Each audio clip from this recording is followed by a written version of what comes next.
John Mary Ssebuufu akulira ebyokulonda mu kibiina ki National Unity Platform okusinziira mu kitundu kya Buganda abadde amaze ekiseera nga tamanyiddwa kifo kituufu gy'ali asimbiddwa mu kkooti ente Nakawa ebadde ekubirizibwa omulamuzi Sanura Namboozo n'asomerwa omusango gw'okukuuma omuliro mu bantu n'ekigendererwa ekyokulumba abawagizi b'ekibiina ki National Resistance Movement babatuuseeko obulabe.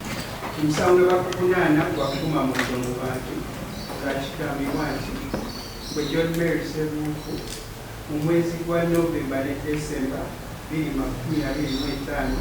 mu bifo eby'enjawulo mu Kampala, Mukono, Masaka, Mbiki wakuma omuliro mu bantu okukunga n'okulumba abawagizi ba National Resistance Movement ekibiina eky'ebyobufuzi kubw'ensonga zaabwe ez'ebyobufuzi. Okusinziira ku ludda oluwaabi, John Mary Ssebuufu mu mwezi ogwa Novemba ne December omwaka oguwedde ng'asinziira mu bitundu eby'enjawulo eby'eggwanga okuli Kampala, Mukono, Masaka ne Mpigi yakuma omuliro mu bantu okulumba abawagizi b'ekibiina ki NRM okubatuusaako obulabe.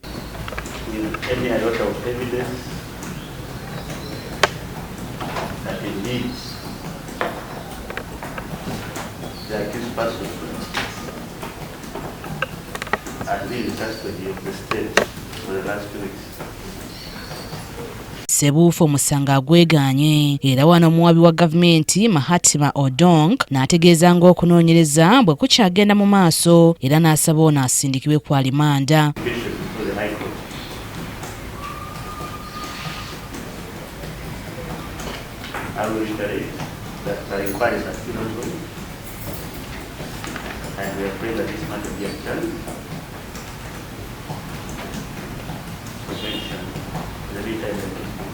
Kyokka Ssebuufu awakanyizza ebimu ku biragiddwa mu kkooti ng'ebimukwatako omuli emyaka ng'agamba nti yaweza 54 mu kifo ky'emyaka 5 egibadde gimuteekeddwako. N'olwekyo ebiba byogeddwa kikidde state bya bulimba ebitali founded in any way. Ono era abuulidde kkooti engeri gye yawambibwamu ssaako n'eyo gy'abadde akuumibwa okutuusa leero lwaleeteddwa mu kkooti. 14 January bannamagye aba SFC 14 January ssaawa nga 8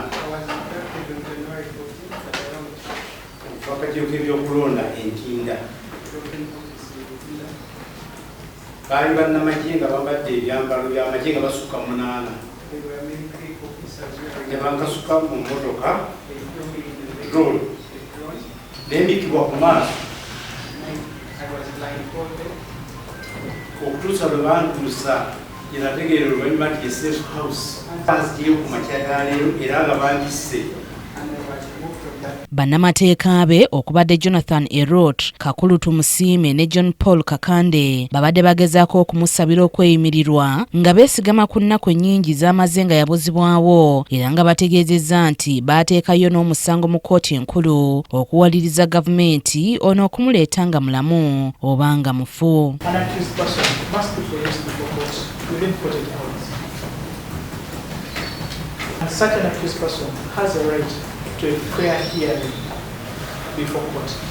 Wabula okusaba kwa bannamateeka bano omuwabi wa gavumenti Mahatma Odong akuwakanyizza oluvannyuma omulamuzi asindise Ssebuufu ku alimanda mu kkomera e Luzira okutuusa nga 17 omwezi guno omwaka guno. Oluvannyuma lwa kkooti twogeddeko ne munnamateeka Kakulutu Musiime. Kyanaku nti leero ruling ya Ssebuufu ebadde yakufuluma naye ne batusazaamu ne bamuleeta ku kkooti wano. Omusango gwe bamusomedde gwakugezaako okugumbula abantu oba inciting violence ate bagamba yagizza mu Novemba oba gwa 11 omwaka oguwedde ng'ali Mpigi, Masaka n'ewalala.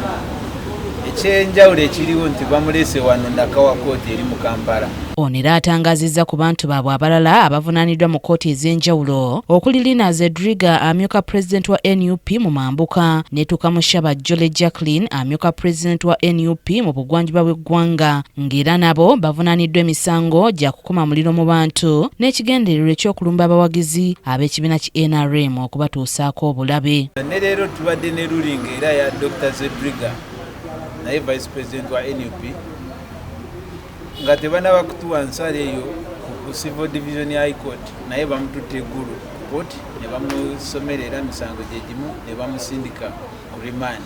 Mujjukira jjo nti Bright Muhomuza naye gwe twali twasabira Episcopus kubanga abantu bano babuzibwawo misana naye bamulese mu kooti kubanga batidde ebiyinza okuddirira nga kooti emaze essalawo nti omulamuzi tugezaako okusaba beyiri y'omuntu waffe nga taddeko ensonga lwaki omuntu ono bamukumye kumala wiiki ezisukka mu 2 nga tatalabikako.